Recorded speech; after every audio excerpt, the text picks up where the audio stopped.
Jenna, folks, this is me, Northwoods Outdoors.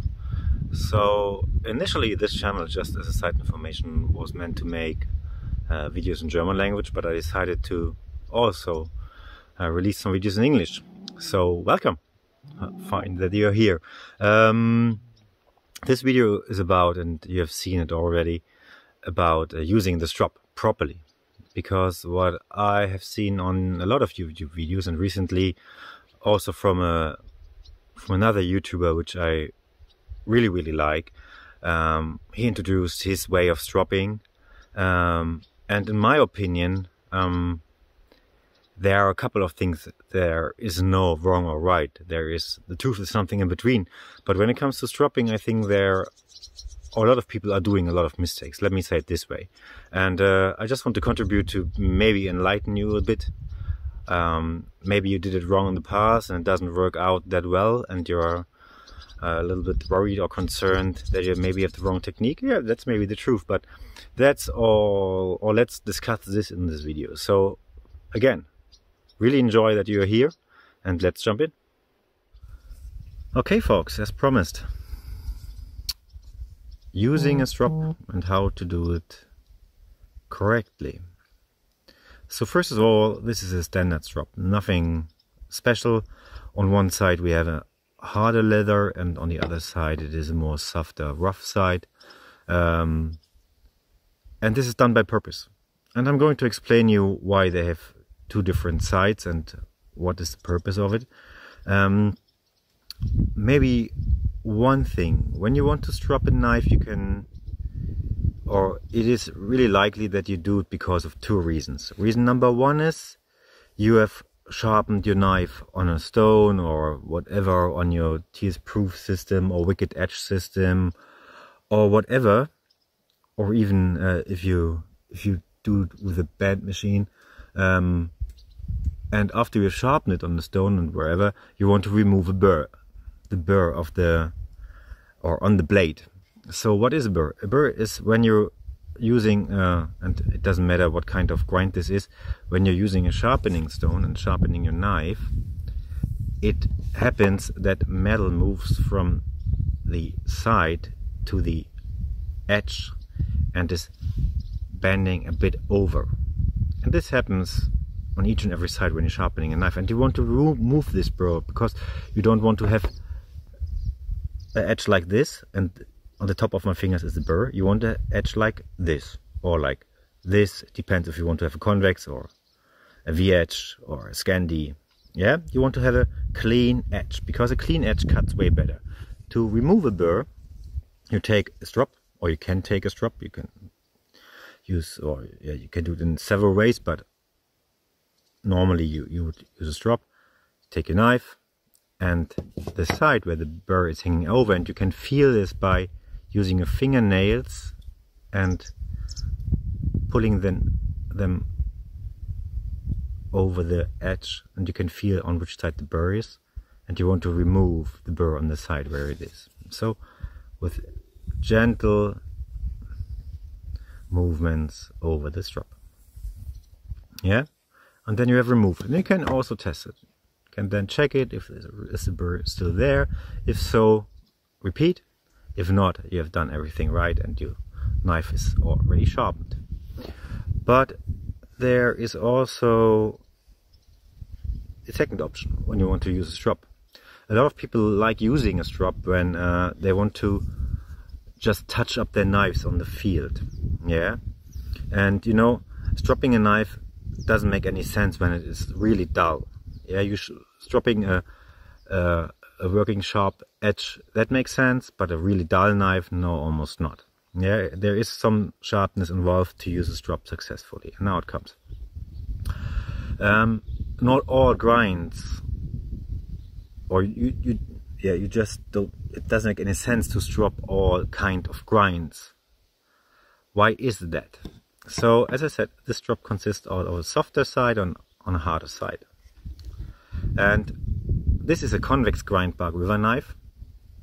So, and these kind of knives you can strap without any hesitation. Yeah, just drop it. Because what happens on the softer side is that the soft leather is hugging the material and hugging the convex grind, and you can really strop it easily.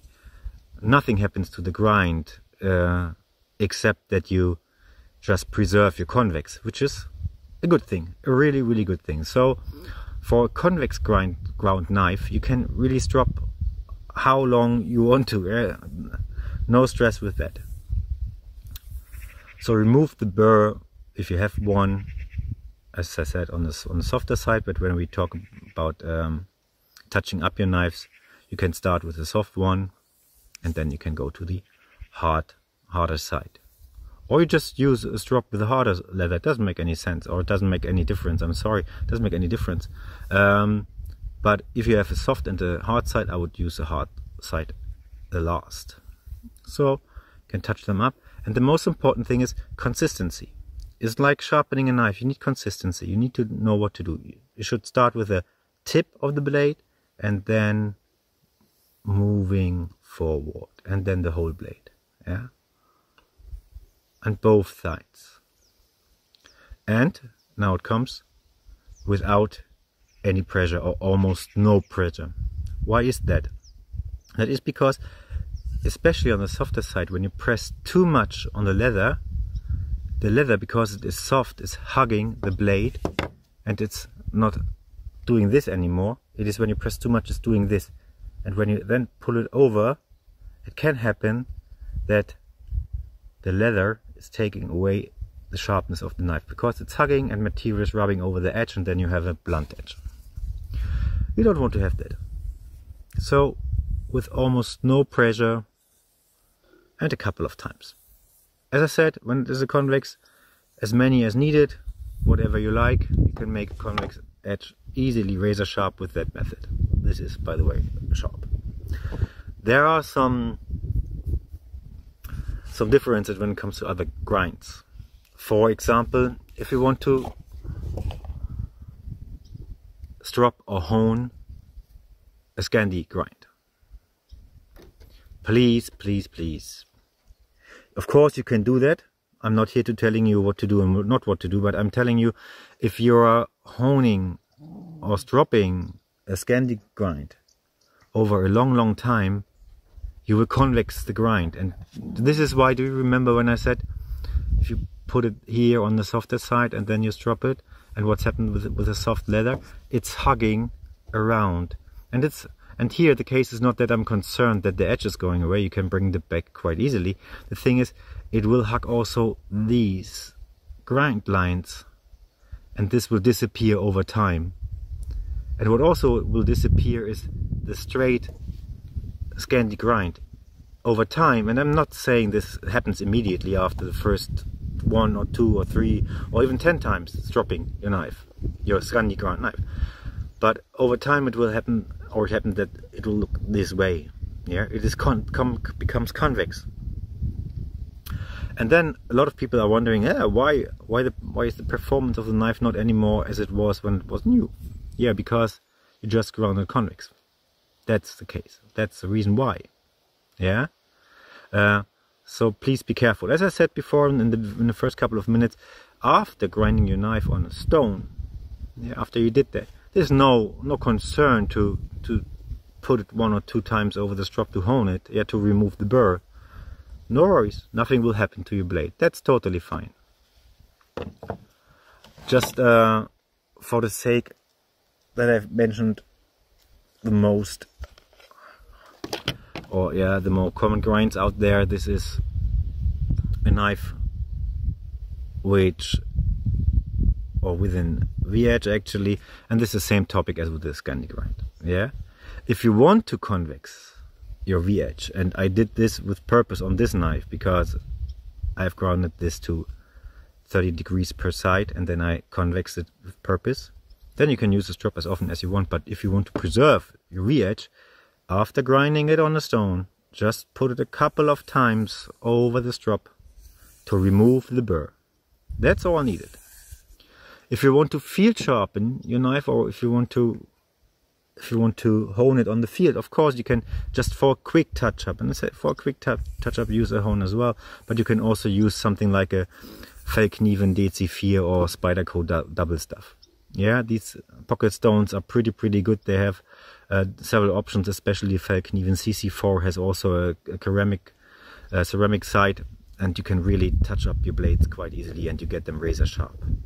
So for this video, I think that was enough information. Just to sum it up, convex knife, you can use your strop, your hone how often you want. There is no concern, because nothing has changed in the blade geometry. Whole different story for Scandi grinds and for V-edges. Yeah, it makes sense to use a hone then when you have sharpened your knife and you want to remove the burr, or just one push over the strop for a touch-up. Then it makes sense.